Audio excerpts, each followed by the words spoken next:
I'm Margaret Reed, 80 years old, a woman, and on my milestone birthday, I discovered my only son considered me an idiot to be fleeced. The words, whispered in what they thought was the privacy of my own kitchen, were sharper than any knife. He'll believe anything, what an idiot. Except the he was me, his mother, and the life I thought I had, the loving family I believed I was nurturing, was nothing but a carefully constructed illusion. It's funny how a single moment can reframe your entire life, casting new, harsh light on old memories. I'd always believed my son David was a good man, a bit weak-willed perhaps, and easily swayed by his wife Laura, but good at his core. I see now that was a comforting lie I told myself. The signs were there for years, little red flags I'd chosen to ignore, painted over with a mother's desperate love. I remembered when David was in college how he'd called me, his voice thick with panic, saying he'd lost his scholarship money due to a clerical error. I didn't hesitate. I drained a significant portion of the savings my dear husband Thomas and I had set aside, the money we'd earmarked for a trip to see the cherry blossoms in Japan. Thomas had been gone for 2 years by then, and the trip felt like a distant dream, whereas my son's education was an immediate reality. I sent him the money, and a month later, Laura, his then girlfriend, posted photos of them on a lavish spring break trip to Cancun. When I gently questioned David, he'd stammered about a friend's parents paying for it as a graduation gift. I wanted to believe him, so I did. The cherry blossoms could wait. Another time, about 10 years ago, their car, a brand new SUV Laura insisted they needed for safety, was in an accident.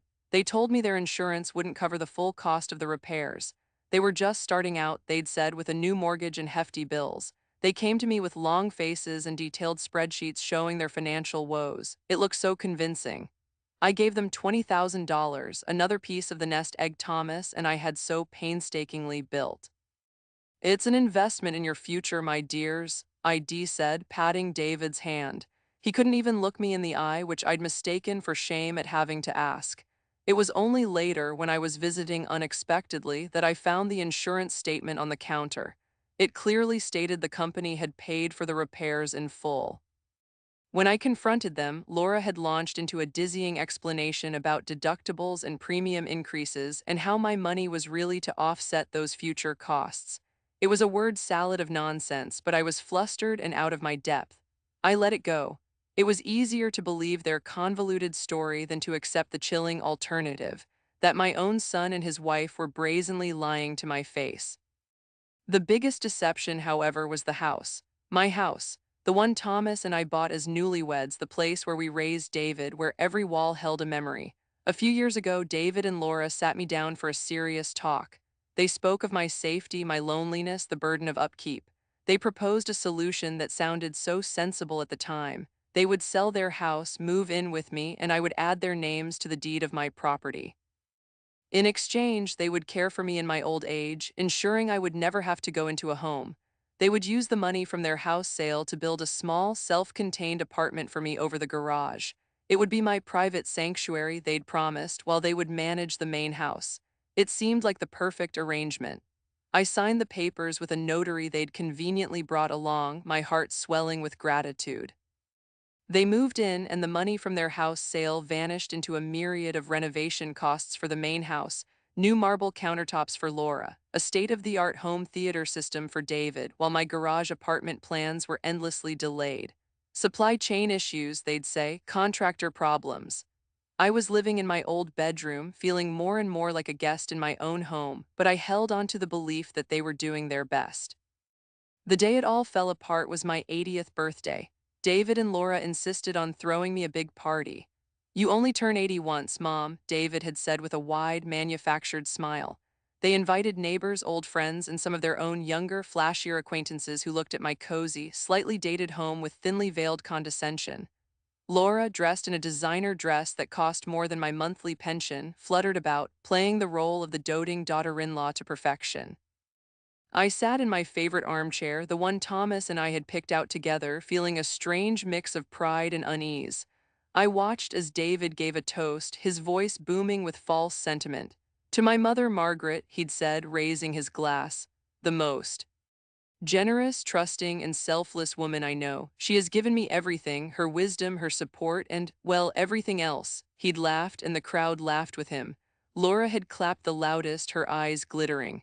At the time, I thought it was with pride. Looking back, I see it was the avarice of a dragon gloating over its hoard.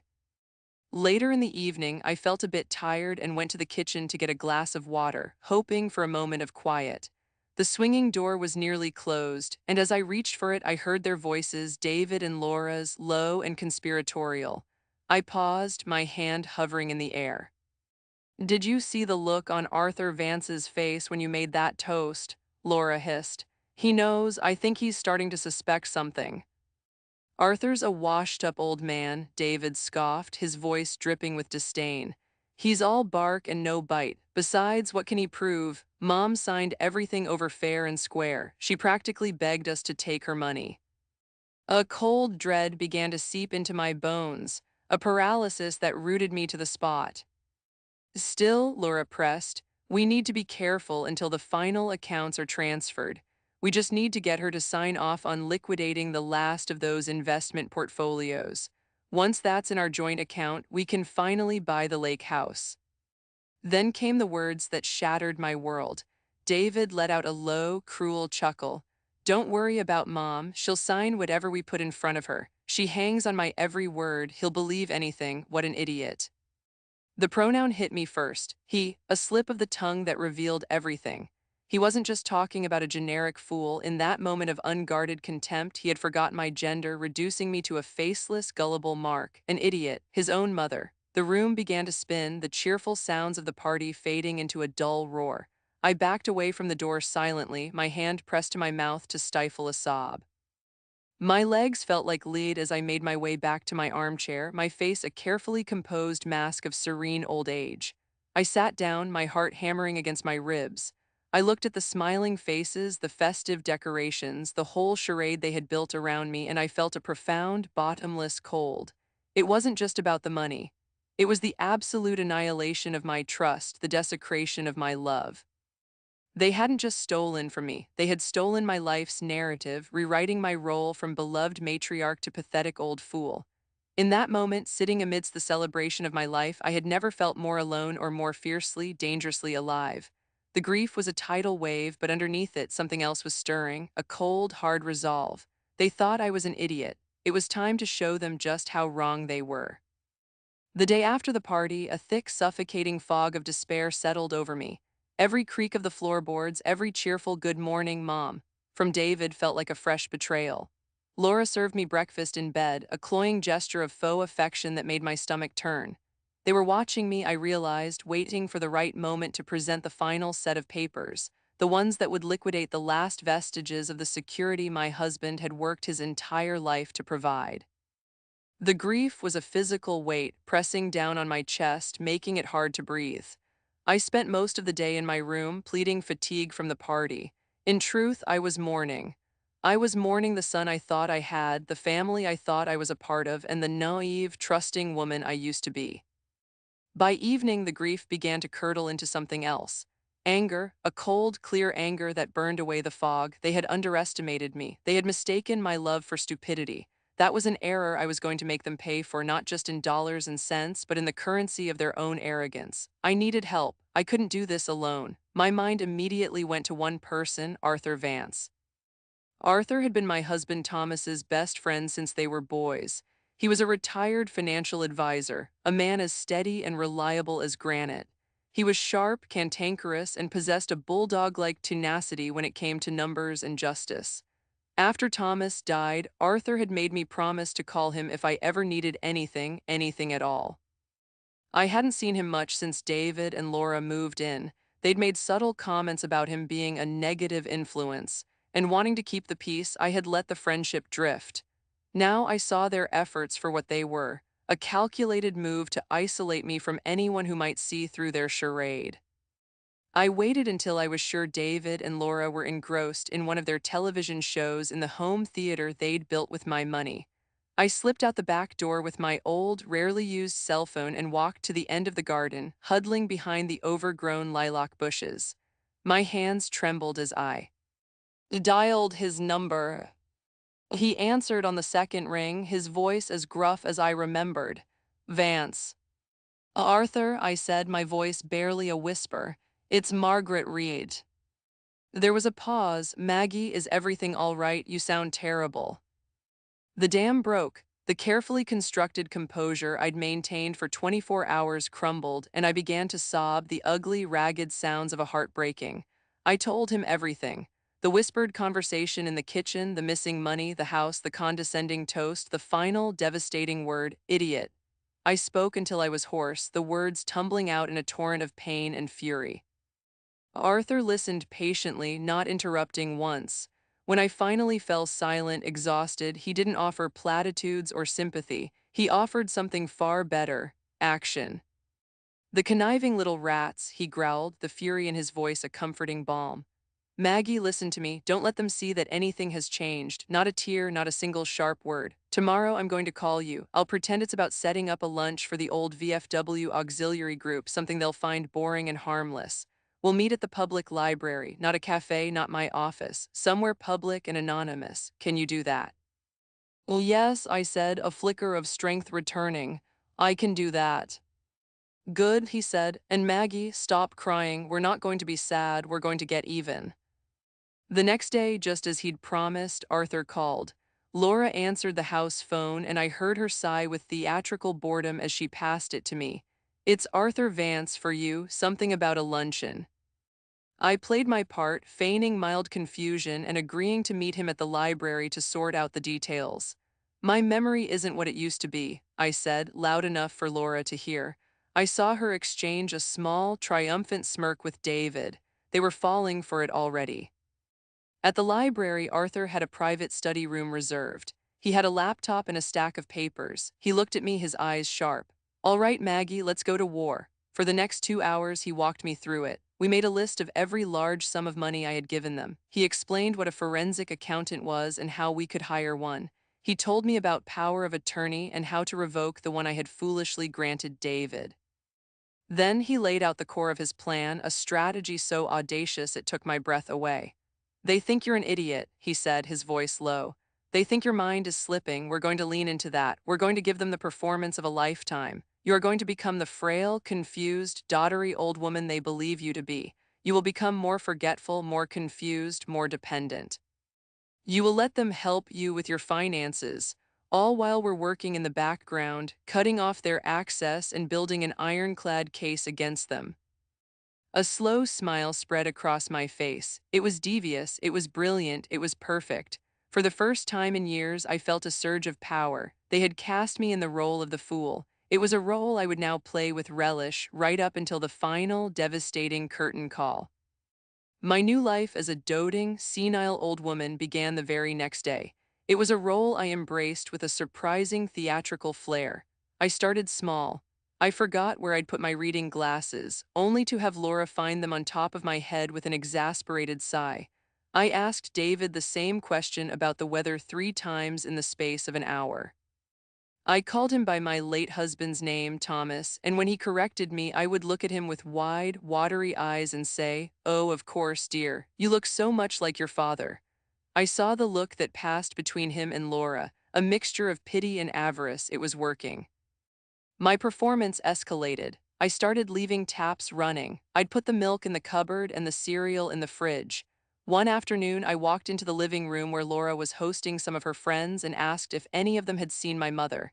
The feigned concern on Laura's face as she gently guided me back to my room was worthy of an Oscar. "Poor dear," I heard one of her friends whisper. "She's really losing it." Behind this curtain of calculated incompetence, Arthur and I were moving with military precision. We met weekly at the library, our VFW auxiliary planning session. Arthur had hired a discreet but ruthless forensic accountant, a woman named Ms. Alvarez, who began a deep dive into my financial history. He also brought in a lawyer, a sharp young man named Mr. Chen, who specialized in elder financial abuse cases. My first real test came when David approached me with a stack of papers and his most charming smile. "Mom," he said, his voice oozing sincerity, "we were looking at your portfolio and our financial guy thinks it's time to move some things around. Some of these old stocks are underperforming. We could get you a much better return in a more aggressive fund. It's just a simple liquidation and transfer. All you have to do is sign here." He pointed to the bottom of a complex-looking document. My heart hammered, but I remembered Arthur's instructions. I squinted at the paper, holding it upside down. Oh, David, this is also confusing, all these numbers. I pushed the papers back towards him. You know best, dear, you handle it, whatever you and Laura think is right. His face lit up. Great, Mom, just sign here. Of course, dear, I said, picking up the pen. My hand trembled, part of the act. Then I let the pen clatter to the floor. Oh dear, my arthritis is acting up again. My signature won't be very clear. Maybe we should wait a day or two. I saw a flash of annoyance in his eyes before he masked it. Of course, Mom, whenever you're ready. He was like a predator, certain of his prey, willing to wait just a little longer for the perfect moment to strike. He had no idea that the day before, during my library errand, I had met with Mr. Chen and signed a document that froze all the very accounts David was trying to liquidate. I had also signed a new, irrevocable power of attorney, granting full control of my finances to Arthur. The signature on that document had been perfectly clear and steady. The days turned into weeks. David and Laura grew bolder in their confidence and their spending. A brand new luxury car appeared in the driveway, an early birthday present for Laura, David explained sheepishly, purchased with the expected returns from my reinvestments. They talked openly in front of me about a trip to Europe, about the lake house they were closing on, assuming I didn't understand a word. I would just smile my vacant, pleasant smile, occasionally asking if it was going to rain. Meanwhile, Ms. Alvarez was unearthing a mountain of damning evidence. Credit card statements full of extravagant purchases, designer clothes, five-star hotel stays, spa treatments, all paid from a joint account they had linked to my primary savings. She found bank transfers from my accounts to theirs disguised with vague memos like household expenses or reimbursement. The total was staggering, far more than I had ever imagined. It was a systematic, cold-blooded plundering of my life savings over nearly a decade. Each new discovery Arthur shared with me during our secret meetings chipped away at the last remnants of my grief, replacing it with a diamond-hard resolve. This was no longer just about getting my money back, it was about justice. It was about reclaiming my name and my dignity. They thought they were managing a fool. They had no idea they were trapped in a meticulously constructed cage, and I was the one holding the key. The final phase of our plan was set in motion. After weeks of my decline, David and Laura were growing impatient. Their grand plans were on hold, contingent on liquidating my final, most substantial asset, a portfolio of blue-chip stocks Thomas and I had invested in decades ago. It was the bedrock of my financial security, and they wanted it. Mom, David said one evening, his tone oozing a syrupy concern that made my skin crawl. We need to talk about those stocks. The market is volatile and Arthur is just too old-fashioned. Our advisor says we need to act now. We've prepared all the paperwork. It's a simple signature. This was the moment we had been waiting for. I looked at him with what I hoped was a blank, confused stare. Stocks? Oh, I don't know, David. Thomas always handled that. Maybe I should talk to Arthur. Panic flickered in Laura's eyes. Margaret, dear, she chimed in, her voice dripping with false sweetness. Arthur is a lovely man, but he's not current. This is for your own good, to protect your future. To protect their future, she meant. I let out a long, weary sigh, a perfect imitation of a woman defeated by a world she no longer understood. All right, dears, if you say so, but I want to do it properly. I want it all to be official. I paused, letting the next part of the trap snap shut. Let's have a family meeting here at the house. We can have your financial advisor come, and I'd feel better if Arthur was here too, just to, watch over things. And a lawyer, it should be official with a lawyer. David and Laura exchanged a triumphant look.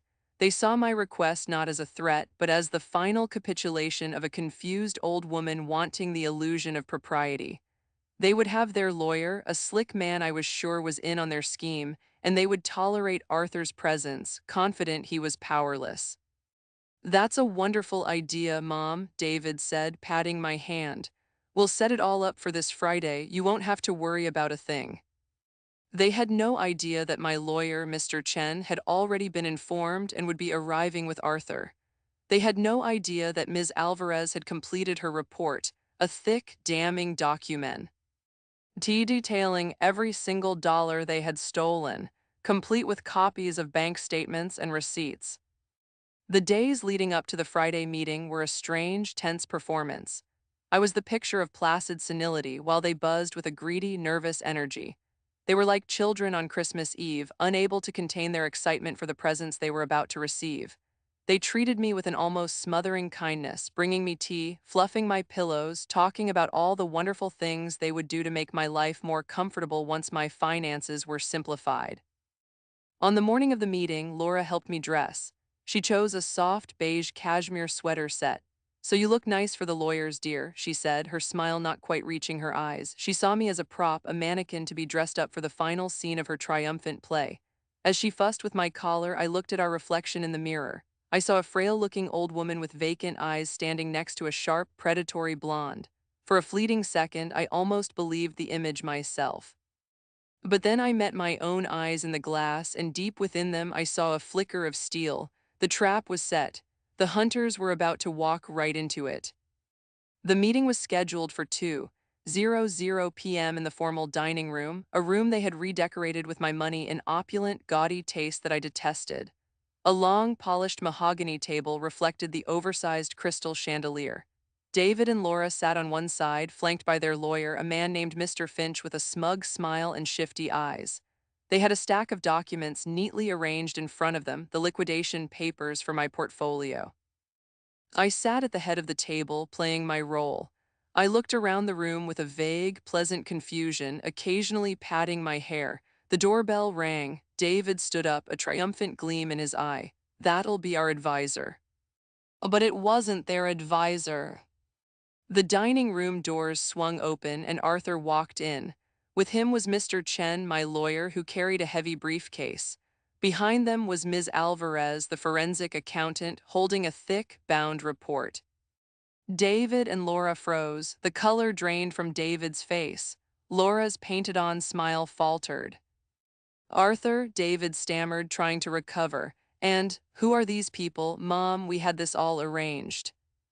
I didn't answer. I simply looked at Arthur and gave him a slow, deliberate nod. The performance was over.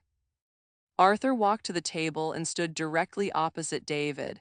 "Hello, David, Laura, you might want to have your lawyer take a good look at his professional liability insurance."